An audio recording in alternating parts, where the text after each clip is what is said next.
Kisah seram asrama SMK Sepagaya. Gangguan lembaga hitam. Kisah ini berlaku pada tahun 2004, di mana pada ketika itu aku berada di tingkatan 5 dan bakal menduduki peperiksaan SPM.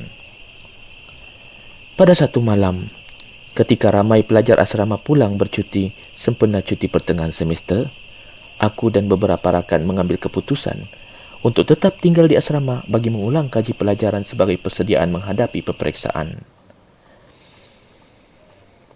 Pada malam itu, jam sudah menunjukkan pukul 11 malam. Tapi aku mengambil keputusan untuk terus mengulang kaji pelajaran, sedangkan rakan yang lain telah naik ke bilik untuk tidur. Suasana pada malam itu agak sejuk. Maklumlah, di belakang bangunan asrama kami adalah kawasan hutan yang penuh dengan kisah misteri. Tapi aku cuba untuk tidak mengingat kisah seram yang pernah diceritakan oleh rakan-rakan asrama yang lain. Selepas menyelesaikan beberapa tugasan sekolah, aku pun mula berasa mengantuk dan mengambil keputusan untuk naik ke atas. Pada ketika itu, aku hanya seorang diri di aras bawah bangunan asrama tersebut. Suasana sejuk dan gelap di sepanjang tingkat di bawah bangunan itu menambahkan lagi perasaan seram. Yang terdengar hanyalah bunyi cengkerik dan titisan air di bilik mencuci pakaian. Aku menaiki tangga dalam keadaan samar dan gelap sambil melangkah dengan perlahan. Bulu roma di tengkuk mula meremang apabila seolah dihembus oleh angin dingin sepoi bahasa. Ketika sampai di bilik, aku terus mengemas buku dan merebahkan diri di atas katil 2 tingkat kerana berasa sangat mengantuk.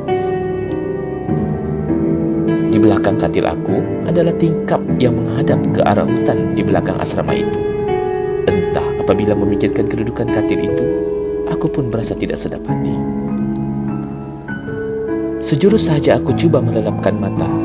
Dalam keadaan separas sedar itu, aku tiba-tiba melihat satu objek, bayangan berwarna hitam, bergerak perlahan menuju ke pintu kami.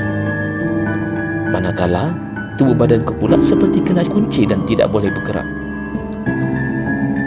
Ketika lembaga itu sampai di pintu dan masuk ke dalam bilik, ianya bertukar menjadi sosok tubuh lembaga hitam dan berbulu.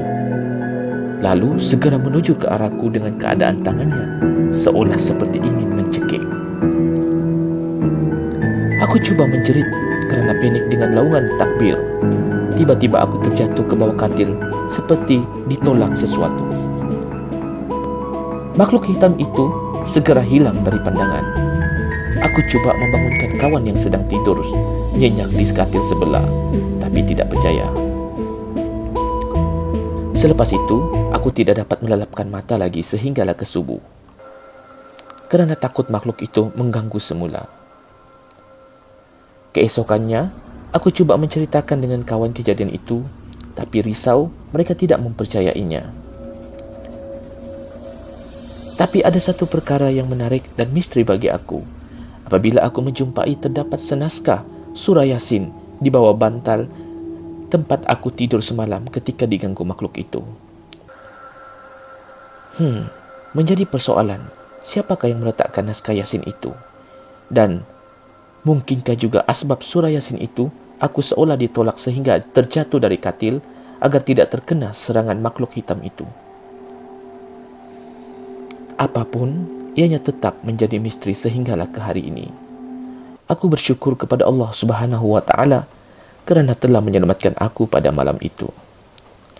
Kini, meskipun sudah hampir 17 tahun berlalu, cerita ini tetap segar dalam ingatan.